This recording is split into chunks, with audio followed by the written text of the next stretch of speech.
Good afternoon, everybody. Hi.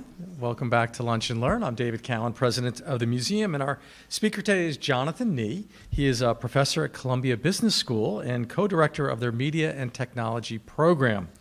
Professor Nee is also a senior advisor at Evercore Partners, and before that, co-head of Morgan Stanley's Media Group, and before that, he was at Goldman Sachs.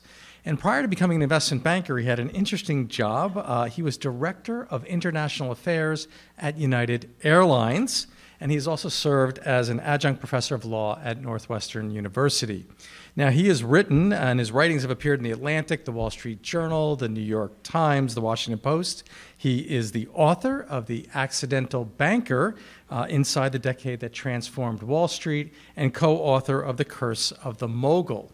He did his undergraduate, his BA work at BU, a master's at Trinity in Dublin, a JD from Yale, and if that wasn't enough, then an MBA from Stanford. Now, this book has many case studies and lessons to be learned. I'm just going to share one that I particularly enjoyed, and Jonathan can say this because he is a lawyer, but he said you really have to be cautious when hiring a lawyer to be the CEO of your company, particularly if he's a good lawyer, because that means he's excellent at defending the client, even if the client is guilty. And then when you make him a CEO, he might be defending very bad business ideas very effectively. Lots of lessons to be learned. The book, Class Clowns, will be on sale afterwards. John will be happy to autograph it for you if you purchase it from Alan. Jonathan Nee.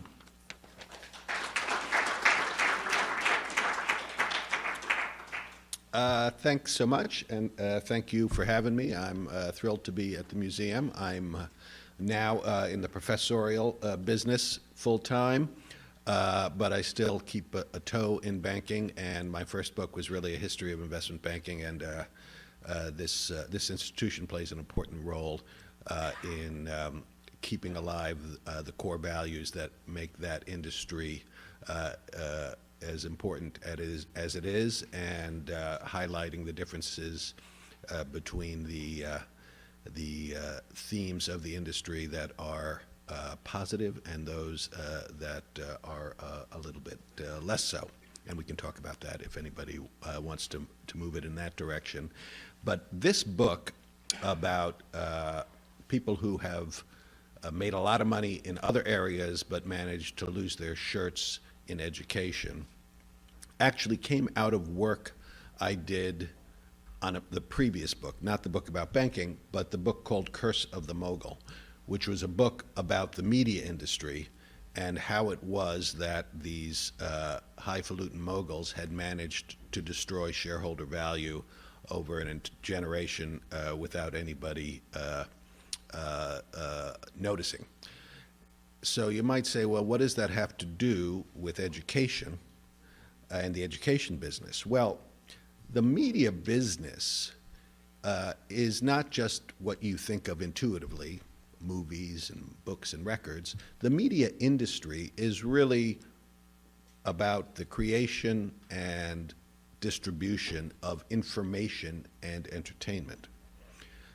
So as a business, the business of education is a tiny piece of the media industry, because education businesses, whether they are in the K-12 curriculum area or whether they are a software platform that helps universities deliver online courses, or whether they are a services company that provides early childhood learning to infants.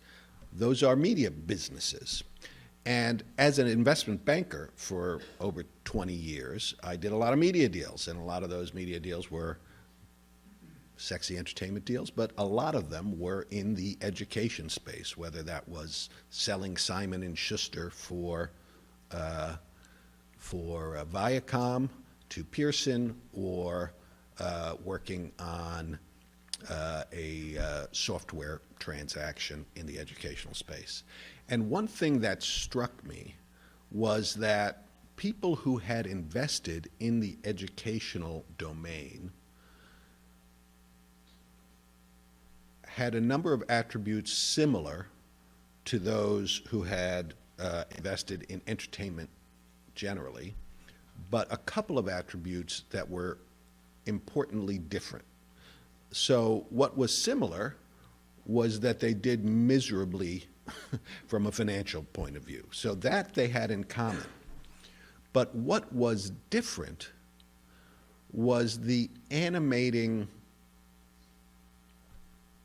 idea behind making these investments. Unlike in the media side of things, where people, I am on camera, one might argue, are, I don't know, has the new Secretary of Treasury been confirmed? Or is he just nominated, Mnuchin? Well, okay, so somebody like our next Secretary of the Treasury, whose previous role included chairman of the scam and ultimately bankrupt organization called Relativity Media. He put many hundreds of millions of dollars in it. He lost a fortune, but he had a good time in the interim. All you need to do is Google. There were not a lot of parties held out in Hollywood during that period, so it wasn't a total loss for him personally. And indeed, when you look at people who have made a fortune at the expense of other investors in the media business, they tended to have a very good time. So the animating force behind the moguls, who destroyed a lot of shareholder value in the media industry in general, that caricature is not unfair. In education, what I found was, although they lost a lot of money, they tended to try to be genuinely trying to make the world a better place. They actually cared about education. So that really struck me. The second thing that struck me is, frankly, when somebody raises a bunch of money from people who want to hang out in Hollywood and live large and meet starlets, and they lose their money, it's not really a matter of national concern. It's not that, it doesn't really matter. It's not that important.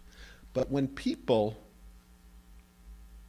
build and invest in educational products and convince school districts or universities or others to direct their resources and time into implementing these, and these products either don't work, or even if they do work, they don't have a sustainable business model, so they disappear and there's nobody there to support them, that actually has meaningful long-term costs to the overall system. So it struck me that the combination of the fact that it actually mattered that these things were failing systematically, and that the people who were doing it were trying to actually do well by doing good, but actually succeeding in neither, that struck me as worth examining on its own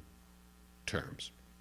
So that was really the genesis of writing the book. And as was indicated, the structure of the book is really a series of case studies about very different kinds of investments in education that ended disastrously, and then a discussion of a series of investments that didn't end disastrously, and an attempt to kind of draw some broad conclusions out of comparing and contrasting those two phenomena.